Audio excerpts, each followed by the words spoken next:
Ya, haleluya, haleluya. Bwana Yesu atukuzwe tena. Majira mazuri ambayo Mungu ameachia neema na baraka zake. Basi nabudi kuweza kusogea karibu nawe tena, kuweza kushare habari njema za kitabu changu hiki kinachoitwa Kusudi la Mungu katika Ndoa na Tendo la Ndoa. Ya, ni kitabu ambacho kimejaa elimu kubwa ya kutosha kwa experience ya zaidi ya miaka 24. Ya, kumbuka nimeokoka tangu mwaka 1988 wakati namaliza darasa la 7. Ya, pale shule ya kwanza nilianza pale Msasani. Ya, lakini pia baada ya hapo nikaweza kukaa chini ya mafundisho ya wanafunzi discipleship chini ya baba yangu wa kiroho ambaye ni Paul Joseph Dumi, ambaye pia ni baba yangu mzazi pia aliyenizaa kibiolojika au kimwili. Kwa nashukuru sana kwa msingi ambao baba yangu Paul Joseph Dumi aliachia juu ya maisha yangu. Nami nimependa kushare nawe habari njema siku ya leo juu ya hiki kitabu kinachoitwa Kusudi la Mungu katika Ndoa na Tendo la Ndoa.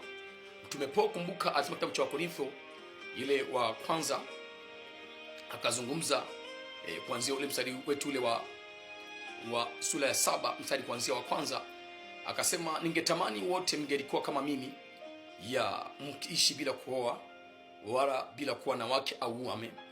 Ya, lakini kwa kuwa Mungu kila mmoja amemuita tofauti katika masuala ya ndoa.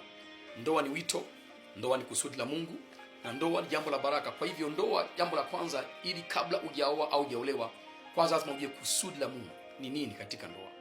Leo vijana wengi, hata watu wazima, wameingia kwenye ndoa bila kujua kusudi kwanza la muasisi. Kumbuka, katika kitengo cha ndoa duniani, muasisi ni Mungu pekee. Na ndoa ya kwanza Mungu kuiasisi ilikuwa ya Adam na Hawa. Hawakuwepo wazazi, hawakuwepo kina bibi, kina babu wala wajomba, ni Mungu pekee.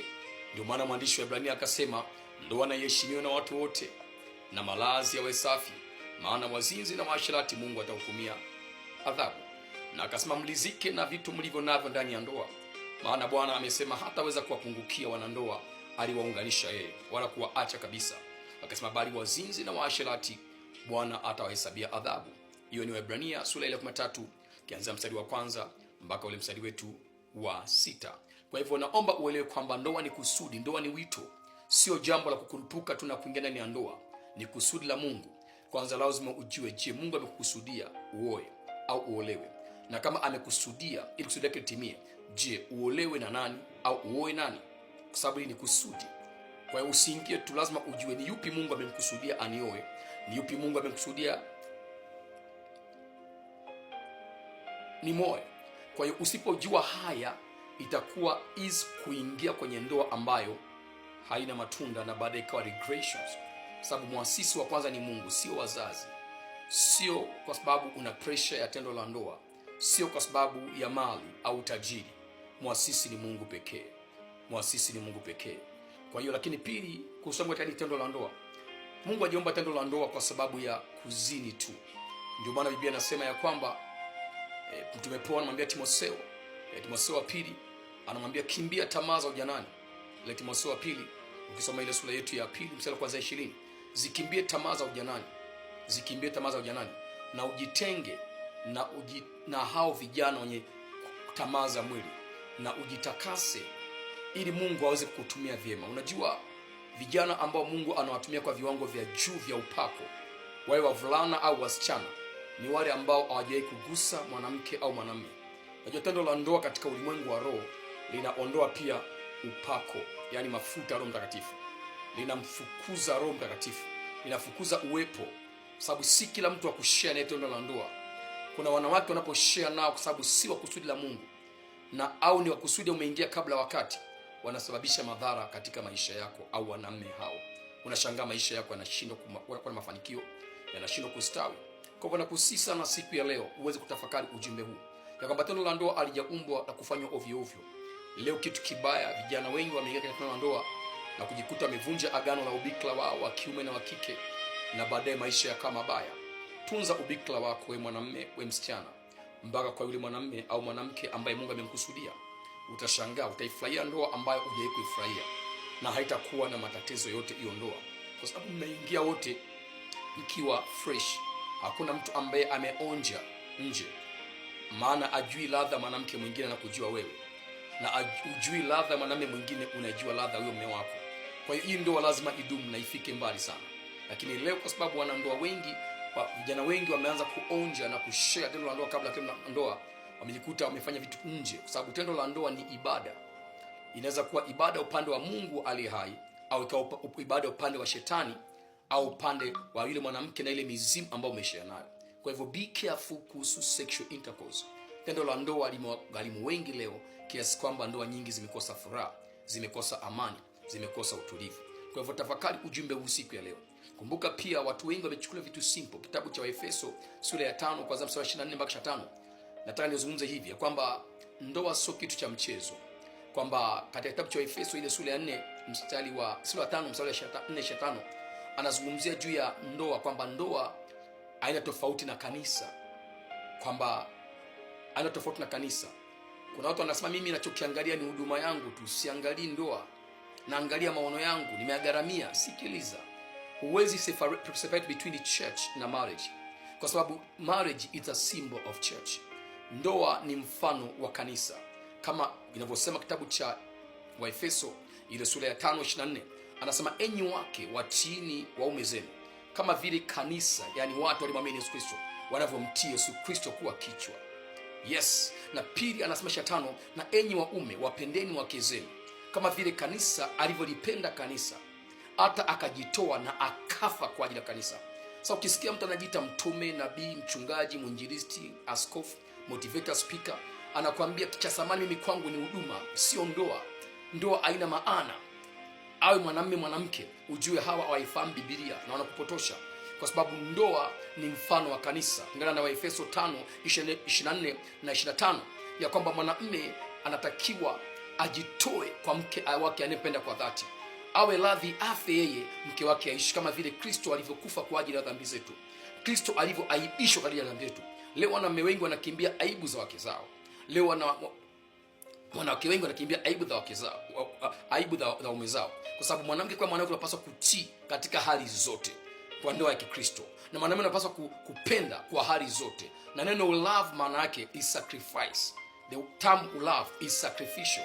Kiebrania ni kujidhabihu.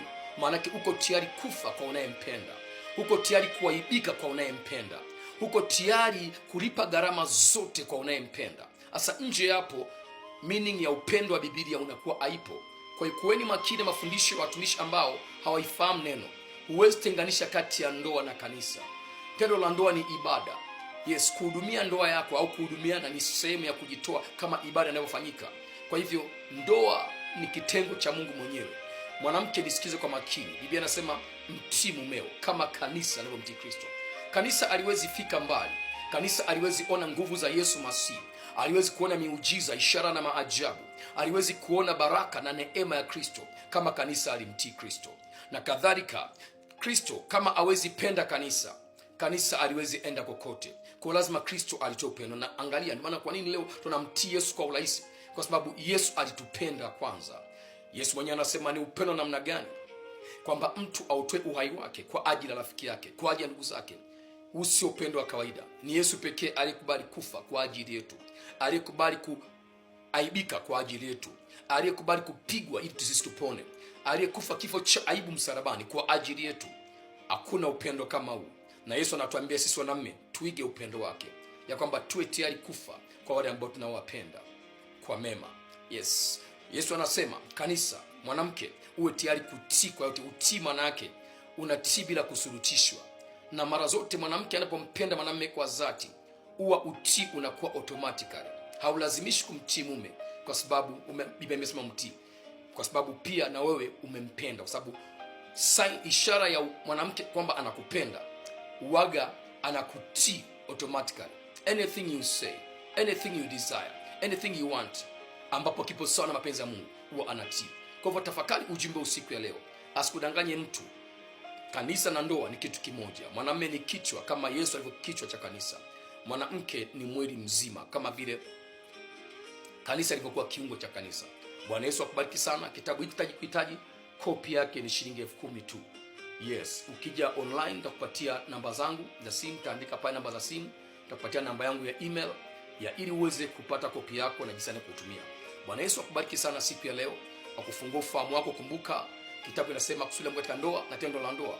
Tendo la ndoa, kumbuka, sio jambo la kufanya ovyo ovyo tu, ni ibada. Ndio maana wengi leo tangu mmeshiriki tendo la ndoa na wanaume wa ajabu ajabu, maisha yanakosa mwelekeo na yamejaa raha na mikosi nuks, yamejaa ulimavu. Na wengi ambao mmeshiriki tendo la ndoa na wasichana mbalimbali, si kama mwanamke wa kuzini naye, ni yule ambaye amemchagua. Angatangu uliposhiriki tendo la ndoa na wanawake, maisha yako yaliharibika, yalikosa mwelekeo. Basi tafakari ujumbe usiku ya leo unapokujenga. Mimi ni Apostle na Reverend Titus Dumi, muasisi wa huduma inayoitwa Disciple Maker Global Ministry, ya huduma ambayo tumeitwa kwa ajili ya kuwafanya mataifa yote kuwa wanafunzi wa Bwana wetu Yesu Masihi. Kwa hiyo tumepewa elimu ya kuelimisha ili kwa mwanafunzi. Nakumbuka Mtume Paul aliwaambia Wagalatia ile sura ya 6 mstari wa 6 ya kwamba mwanafunzi mshirikishe mkufunzi wako katika mema yote. Huwezi ona mema katika maisha yako kwenye eneo lolote lile kama hauna moyo wa wanafunzi, yani moyo wa kufundishika. Tunaita kizungu a teachable heart. Kwa moyo unayefundishika ndio unayefanya aje mema. Kwa hiyo mema ni matokeo ya moyo wa kufundishika. Mtu anayejifunza na kutendea kazi mafundisho sahihi huwa anastawi, huwa anaongezeka. Ndio maana Paul anasema Wagalatia 6:6, mwanafunzi mshirikishe mkufunzi wako. Nisikie kwa makini, huwezi ingia ndani ya ndoa kama haujawa na moyo wa wanafunzi, ukajifunza kwanza kujua sheria za ndoa. Leo ndoa nyingi zimeharibiwa sababu wengi hawana elimu ya ndoa. Kwa wazazi umekosa, shuleni umekosa, vioni umekosa, kwa viongozi wa kiroho umekosa. Unaingia tu ndani ya ndoa, kila kitu ambacho ni chema, chenye mafanikio, chenye ustawi huwa kina elimu, huwa kina elimu. Na ndio hapa Mungu anaongea kupitia nabii Hosea, watu wangu wanaangamizwa kukosa maarifa. Maanake ndoa nyingi leo zinaangamia kwa sababu wengi wanaingia ndani ya ndoa hawana maarifa. Neno maarifa Kiebrania maana yake wamekosa elimu inayopatia ufahamu jinsi gani watunze ndoa yao, jinsi gani wastahimili katika ndoa yao, jinsi gani wasonge mbele, na jinsi gani ile ndoa waiboreshe na istawi zaidi. Kwa hivyo maarifa ni kitu cha muhimu sana.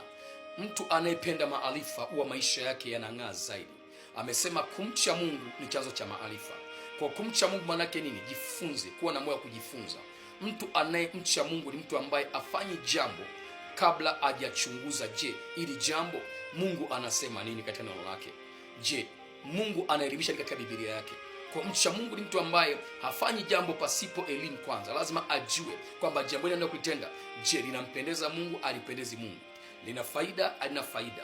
Lina baraka, halina baraka? Lina laana, halina laana? Kwa hiyo lazima ujifunze hizi siri ili maisha yako yaweze kubarikiwa.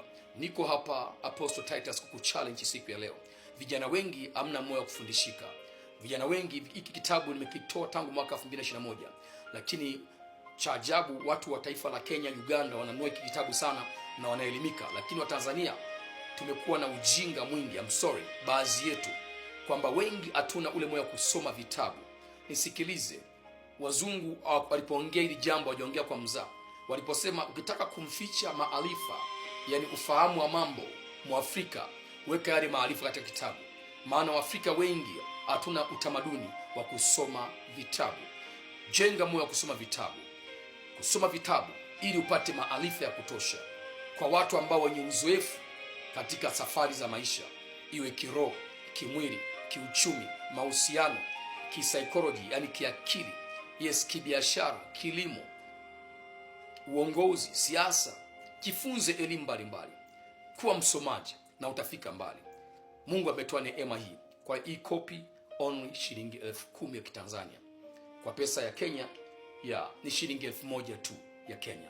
Na utabarikiwa sana kama utahitaji kuchukua kopi yako. Yesu akubariki sana. Yesu akutunze. Yesu akuhifadhi. Na achia neema juu ya maisha yako. Na achia neema juu ya ujana wako. Wakati ukifika, Bwana kupatie hekima ya kujua aliyemkusudia Mungu kwako ni nani. Awe ni mwanamke au mwanamume. Yes, ikawe baraka kwako. Na wewe ambapo ndani ya ndoa, Bwana akubariki na mumeo na mkeo, na awape watoto wenye afya kiroho, kiakili, kiufahamu, kinafsi na kila hali. Katika jina la Yesu Kristo natamka baraka juu ya mahusiano yako, juu ya ndoa yako, juu ya familia yako, na juu ya ndoto mlizo nazo katika kutimiza makusudi ya wito wa ndoa. Shalom Shabbat.